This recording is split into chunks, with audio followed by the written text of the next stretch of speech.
نحمده ونصلي ونسلم على رسوله الكريم أما بعد فأعوذ بالله من الشيطان الرجيم بسم الله الرحمن الرحيم ربما يود الذين كفروا لو كانوا مسلمين صدق الله العظيم اللهم صل على سيدنا ومولانا محمد وعلى أصحاب سيدنا ومولانا محمد وبارك وسلم۔ 14واں پارہ سورہ الحجر اور سورہ نحل پر مشتمل ہے۔ سورہ الحجر کی پہلی آیت 13ویں پارہ میں ہے اور باقی پوری سورت 14ویں پارہ میں ہے۔ اس سورت میں وادی حجر کے رہنے والوں یعنی قوم سمود کا ذکر ہے، اس لیے اس سورت کا نام الحجر رکھا گیا ہے۔ اس سورت کی ابتدا میں بتایا گیا ہے کہ قیامت کے دن کفار جب عذاب کی شدت اور خوفناک حالت کو دیکھیں گے تو وہ آرزو کریں گے کہ اے کاش ہم مسلمان ہوتے، لیکن ظاہر ہے کہ اس دن ان کا ایمان اور ایمان کی تمنا کسی کام نہیں آئے گی، جبکہ آج ان کا یہ حال ہے کہ جب اللہ کا رسول انہیں ایمان لانے کی دعوت دیتا ہے تو وہ اسے مجنون اور دیوانہ کہتے ہیں، اور وہ ایمانی دعوت کے مقابلے میں انکار اور استہزاء کا وہی رویہ اختیار رکھے ہوئے ہیں جو گزشتہ نافرمان قوموں نے اختیار کیا تھا۔ اس صورت میں قرآن مجید کی حفاظت کا ذمہ اللہ نے لیا ہے، اس کا بھی ذکر ہے، کیونکہ قرآن کریم کی ایک نمایاں خصوصیت یہ ہے کہ خود اللہ تعالیٰ نے اس کی حفاظت کا ذمہ لے رکھا ہے، جبکہ دوسری آسمانی کتابوں کی حفاظت کی ذمہ داری ان کے حاملین یعنی ان کے جو پیغمبر تھے، ان کے جو ماننے والے تھے، ان کو سونپی گئی تھی۔ یہی وجہ ہے کہ دوسری آسمانی کتابیں انسانی دست برد سے محفوظ نہ رہ سکیں، جبکہ کئی صدیاں گزرنے کے باوجود ہر طرح کی تبدیلی اور کمی بیشی سے قرآن مجید پاک اور محفوظ ہے۔ قرآن کریم کے معجزہ ہونے کے پہلوؤں میں سے ایک اہم پہلو اس کا محفوظ ہونا بھی ہے۔ اسے محفوظ رکھنے کے لیے اللہ تعالیٰ نے اس کو حفظ کرنا آسان فرما دیا ہے۔ دنیا کا کوئی خطہ ایسا نہیں جو قرآن کے حافظ نہ پائے جاتے ہوں۔ چھوٹے چھوٹے معصوم بچے جو اپنی مادری زبان میں چند صفحے کا رسالہ یاد نہیں کر سکتے، وہ اتنی بڑی کتاب اپنے سینے میں محفوظ کر لیتے ہیں۔ اس سورت کی کئی آیات میں اللہ تعالیٰ کی قدرت اور وحدانیت کے دلائل کا ذکر بھی ہے، جو چیخ چیخ کر اپنے خالق کے وجود اور اس کی عظمت کی گواہی دے رہے ہیں۔ یہ دلائل آسمانوں، زمینوں، چاند ستاروں، پہاڑوں اور میدانوں، سمندروں اور نہروں، درختوں اور پرندوں کی صورت میں ہر جگہ پھیلے ہوئے ہیں۔ جیسا کہ فرمایا، ہم ہی نے آسمان میں برج بنائے اور دیکھنے والوں کے لیے اس کو سجا دیا۔ ایک اور آیت میں فرمایا، اور زمین کو بھی ہم ہی نے پھیلا دیا اور اس پر پہاڑ رکھ دیے اور اس میں ہر مناسب چیز اگائی۔ ایک اور جگہ فرمایا ہے، ہم ہی پانی سے بھری ہوئی ہوائیں چلاتے ہیں اور ہم ہی آسمان سے بارش برساتے ہیں اور ہم ہی تم کو اس کا پانی پلاتے ہیں اور تم اس کا خزانہ نہیں رکھتے۔ ایک اور جگہ ارشاد فرمایا ہے، یہ ہوائیں ہزاروں ٹن پانی اپنے کندھوں پر اٹھائے پھرتی ہیں، پھر جہاں اللہ تعالیٰ کا حکم ہوتا ہے اسے برسا دیتی ہیں۔ یہ ہوائیں ہی ہیں جو درختوں کو بار آور کرتی ہیں، یعنی درختوں پر جو پھل لگتا ہے، یہ وہی کام سر انجام دیتی ہیں جو نر حیوان مادہ کے لیے سر انجام دیتا ہے۔ ان ہواؤں میں نر اور مادہ کے اعضاء اور اثرات ہوتے ہیں جو کہ وہ ایک درخت سے دوسرے درخت کی طرف منتقل کرتی ہیں۔ انسان کی تخلیق کا ذکر بھی کیا گیا ہے اور بتایا گیا ہے کہ پہلے انسان حضرت آدم علیہ السلام کی پیدائش کی صورت میں سامنے آیا۔ آدم علیہ السلام کی پیدائش بھی قدرت کے مظاہر میں سے ایک مظہر تھی، کیونکہ بے جان مٹی سے ایک شخص پیدا کر دینا جسے حرکت کرنے، اٹھنے بیٹھنے، چلنے پھرنے، سوچنے سمجھنے، چیزوں کو مسخر کرنے اور امکانات کی دنیا میں آگے بڑھنے کی قدرت حاصل ہے، یقیناً اللہ کے قادر اور حکیم ہونے کی بہت بڑی دلیل ہے۔ حضرت آدم علیہ السلام کا قصہ صرف ایک فرد کا نہیں بلکہ پوری انسانیت کا قصہ ہے۔ جس وقت اللہ تعالیٰ نے آدم علیہ السلام کو اپنے ہاتھ سے پیدا کیا، اس میں اپنی روح پھونکی، فرشتوں کو ان کے سامنے سجدہ کرنے کا حکم دیا اور اپنی قدرت کے اسرار و حکمت کے عجائبات ان پر کھولے، تو ان تمام امور میں حضرت آدم علیہ السلام کی تکریم اور عزت تھی۔ اسی طرح ان کی اولاد کی بھی تکریم تھی۔ فرشتوں کو جب سجدہ کرنے کا حکم دیا گیا تو ابلیس کے سوا سب نے سجدہ کیا۔ اہل علم کے نزدیک جو صحیح بات ہے وہ یہی ہے کہ ابلیس فرشتہ نہیں بلکہ جن تھا، البتہ فرشتوں کے درمیان رہتا تھا، سجدہ سے انکار کی وجہ سے آسمانوں سے نکال دیا گیا اور وہ ابدی لعنت کا مستحق ٹھہرا۔ لیکن اس نے حضرت آدم علیہ السلام سے انتقام لینے کے لیے قیامت تک کی زندگی مانگی اور یہ زندگی اسے دے دی گئی۔ یہ مہلت اس نے اولاد آدم کو گمراہ کرنے کے لیے مانگی تھی اور اپنے اس مقصد کا اظہار اس نے کسی لگی لپٹی بغیر کر دیا تھا۔ اس نے کہا تھا، پروردگار، جیسے تو نے مجھے گمراہ کیا ہے میں لوگوں کے لیے گمراہی کو آراستہ کر دوں گا اور سب کو بہکا دوں گا۔ اللہ تعالیٰ نے فرما دیا کہ جو کچھ تو کر سکتا ہے کر لو، جو میرے بندے ہیں ان پر تمہارا کوئی دو نہیں چلے گا، البتہ جو بدبخت اور فطرت کے خبیث ہیں وہ تمہاری اتباع کریں گے، اور ان کے لیے میں نے جہنم تیار کر رکھی ہے جس کے 7 دروازے ہیں اور ہر ایک دروازے کے لیے ان میں سے جماعتیں تقسیم کر دی گئی ہیں۔ قرآن مجید جہاں مومنوں کو خوشخبری دیتا ہے وہاں جہنمیوں کو یا کافروں کو دوزخ کی سزاؤں کا بھی انجام سے ان کو خبردار کرتا ہے۔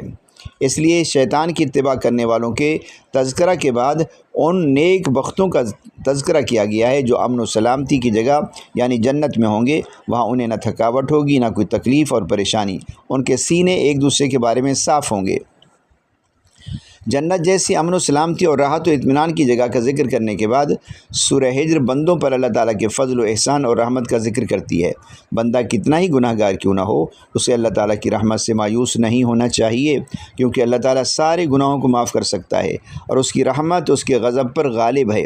ارشاد ہوتا ہے، اے پیغمبر میرے بندوں کو بتا دیجئے کہ میں بڑا بخشنے والا اور مہربان ہوں، اور یہ کہ میرا عذاب دردناک ہے۔ یہ آیات خوف اور امید دونوں مقامات کی جامع ہیں۔ مومن کے دل میں اللہ تعالیٰ کا خوف بھی ہونا چاہیے اور اس کی رحمت کی امید بھی ہونی چاہیے۔ اللہ تعالیٰ کی رحمت اور فضل و احسان کے بعد حضرت ابراہیم علیہ السلام کے مہمانوں کا تذکرہ ہے جو انسانی شکل میں نورانی فرشتے تھے اور آپ کو بیٹے کی خوشخبری سنانے کے لیے آئے تھے۔ کہا جاتا ہے کہ اس وقت حضرت ابراہیم علیہ السلام کی عمر کم و بیش 120 سال تھی۔ اہلیہ بھی بہت بوڑھی ہو چکی تھی، بظاہر یہ ولادت کی عمر نہ تھی، اس لیے آپ کو بیٹے کی خوشخبری سن کر خوشی بھی ہوئی اور تعجب بھی ہوا۔ آپ نے فرشتوں کے سامنے تعجب کا اظہار بھی کیا تو انہوں نے کہا، ہم آپ کو سچی خوشخبری سنا رہے ہیں، آپ مایوس نہ ہوں۔ حضرت ابراہیم علیہ السلام کے سوال کرنے کا جو مقصد تھا وہ یہ تھا کہ یوں ہی بڑھاپے میں ہمیں بیٹا دیا جائے گا یا جوانی لوٹا کر یا کسی دوسری عورت سے شادی کرنے کے بعد۔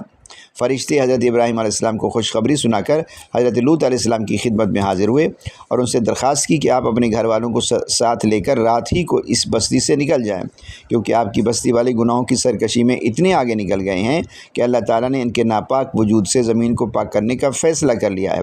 چنانچہ ایسا ہی ہوا۔ ان کی حضرت لوط علیہ السلام کی قوم کی تباہی کے بعد وادی ہجر کے رہنے والے یعنی حضرت صالح علیہ السلام کی قوم بھی ظلم اور زیادتی کی راہ پر چل نکلی تھی اور بار بار سمجھانے کے باوجود بت پرستی کو چھوڑنے کے لیے آمادہ نہیں ہو رہی تھی۔ انہیں مختلف معجزات بھی دکھائے گئے، بالخصوص پہاڑی چٹان سے اونٹنی کی ولادت کا معجزہ جو حقیقت میں کئی معجزوں کا مجموعہ تھا۔ اونٹنی کا چٹان سے برآمد ہونا یہ ایک معجزہ، نکلتے ہی اس کی ولادت کا قریب ہونا یعنی بچہ جننے کے قریب تھی یہ بھی ایک معجزہ ہے، اس کی جسامت کا غیر معمولی بڑا ہونا یہ بھی ایک معجزہ تھا، اس سے بہت زیادہ دودھ حاصل ہونا یہ بھی بہت بڑا معجزہ تھا، لیکن ان بدبختوں نے اس معجزہ کی کوئی قدر نہ کی۔ بجائے اس کے کہ وہ اسے دیکھ کر ایمان قبول کر لیتے، انہوں نے اس اونٹنی کو ہلاک کر دیا۔ چنانچہ وادی حجر والے بھی عذاب کی لپیٹ میں آ کر ٹھہرے۔ اس کے بعد سورۃ النحل ہے، اس میں 128 آیات اور 16 رکوع ہے، مکی سورہ ہے۔ نحل شہد کی مکھی کو کہتے ہیں، چونکہ اس سورت میں شہد کی مکھی کا ذکر آیا ہے اس لیے اس کا نام سورہ نحل ہے۔ شہد کی مکھی بھی عام مکھیوں جیسی ایک مکھی ہے، لیکن وہ حکم الہی سے ایسے حیرت انگیز کام کرتی ہے جن کے کرنے سے انسانی عقل عاجز ہے۔ خواہ چھتا بنانے کا عمل ہو یا آپس میں مختلف ذمہ داریوں کی تقسیم یا دور دراز واقع درختوں، باغات اور فصلوں سے قطرہ قطرہ شہد کا حصول، ان کا ہر عمل بڑا ہی عجیب ہوتا ہے۔ ان کے بنائے ہوئے چھتے میں 20 سے 30 ہزار خانے ہوتے ہیں۔ یہ خانے مسدس ہوتے ہیں یعنی 6 کونوں والے، اور آج کے کسی جدید ترین آلہ سے اگر ان کی پیمائش کی جائے تو ان میں بال برابر بھی فرق نہیں ہوتا۔ پھر اس چھتے میں شہد جمع کرنے کا گودام الگ ہوتا ہے، بچے جننے کے لیے میٹرنٹی ہوم الگ ہوتا ہے، فضلہ کے اسٹور سب الگ الگ ہوتے ہیں۔ ہزاروں مکھیوں پر ایک ملکہ حکمرانی کرتی ہے۔ اس چھوٹی سی مملکت میں اسی کا سکہ چلتا ہے، اسی کے حکم سے ڈیوٹیوں کی تقسیم ہوتی ہے۔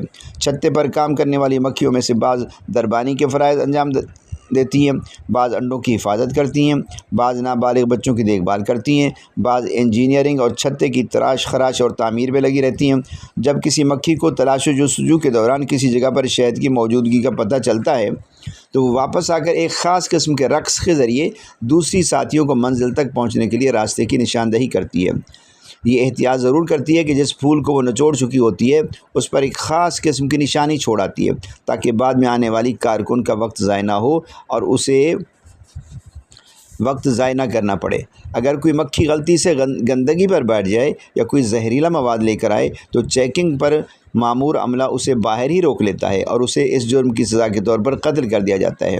اے کاش انسان مکھی ہی سے عبرت حاصل کرے اور خوراک یا دوا کے نام پر زہر کھلانے والوں کو عبرت کا نمونہ بنا دے۔ اللہ تعالیٰ فرماتے ہیں مکھی یہ سارے کام ہمارے حکم سے کرتی ہے کہ بے شک سوچنے والوں کے لیے اس میں نشانی ہے۔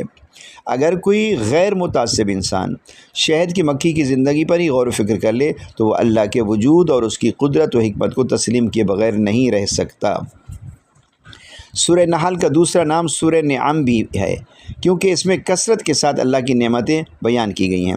سورت کی ابتدا سے مطالعہ کیا جائے تو پہلے قرب قیامت کا ذکر ہے، پھر وہی کو ثابت کیا گیا ہے جس کا مشرک انکار کرتے تھے، پھر اللہ کی نعمتوں کے بیان کا سلسلہ شروع ہو جاتا ہے کہ اس نے زمین کو فرش اور آسمان کو چھت بنایا، انسان کو نطفت سے پیدا کیا، چوپائے پیدا کیے جن میں مختلف منافع بھی ہیں اور وہ اپنے مالک کے لیے فخر و جمال کا باعث بھی ہوتے ہیں، گھوڑے، خچر اور گدھے پیدا کیے جو بار برداری کے کام بھی آتے ہیں اور ان میں رونق اور زینت بھی ہوتی ہے، بارش وہی برساتا ہے، پھر اس بارش سے زیتون، کھجور، انگور اور دوسرے بہت سارے میوہ جات اور غلے وہی پیدا کرتا ہے۔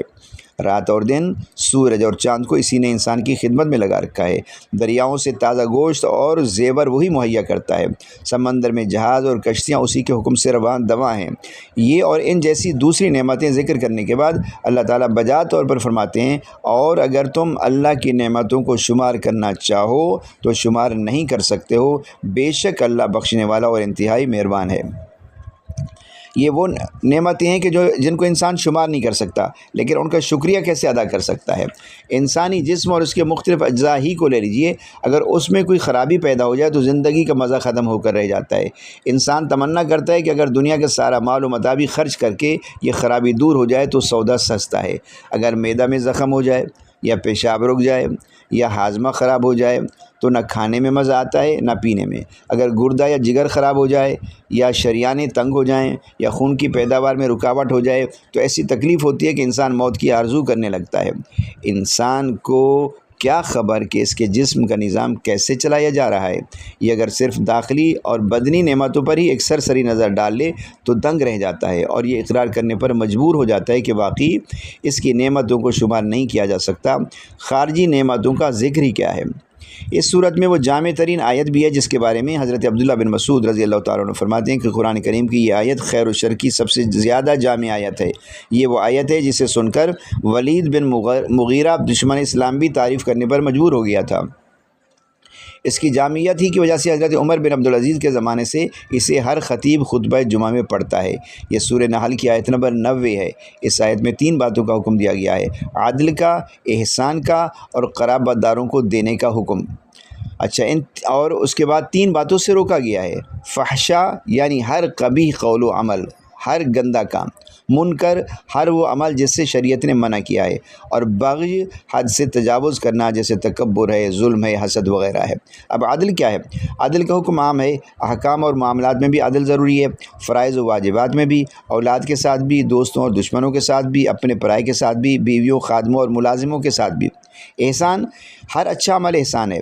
احسان کا تعلق اللہ کے ساتھ بھی ہے، جماعت اور خاندان کے ساتھ بھی ہے، یہاں تک کہ حیوانوں کے ساتھ بھی احسان کا حکم ہے۔ قرابت کے ساتھ تعاون یہ بھی ویسے تو ہر مستحق کی مدد کرنی چاہیے، لیکن جو رشتہ دار ہیں ان کے ساتھ تعاون کرنے کا دوہرا اجر ملتا ہے۔ فحشا کیا ہے؟ ہر ایسا عمل جس کی قباحت بالکل واضح ہو وہ فحشا ہے، جیسے زنا ہے، شراب نوشی ہے، جوا وغیرہ ہے۔ منکر ایسے اعمال جو شریعت کی نظر میں برے ہیں اور جن سے اچھی فطرت کا انسان یا نیک انسان نفرت کرتا ہے۔ بغی یہ انسانوں کی عزت و حرمت اور ان کے اموال اور جانوں پر زیادتی کی جائے۔ سورت کے اختتام پر حضرت ابراہیم علیہ السلام کی تعریف کی گئی ہے کہ وہ زندگی بھر توحید پر خالص جمے رہے۔ حضور اکرم صلی اللہ علیہ وسلم کو ان کی ملت کی اتباع کا حکم دیا گیا، اور یہ کہ آپ صلی اللہ علیہ وسلم لوگوں کو حکمت اور موعظہ حسنہ کے ساتھ اللہ کی طرف بلائیں اور اس راہ میں پیش آنے والے مصائب پر صبر کریں۔ اللہ تعالی ہم سب کو عمل کی توفیق عطا فرمائے۔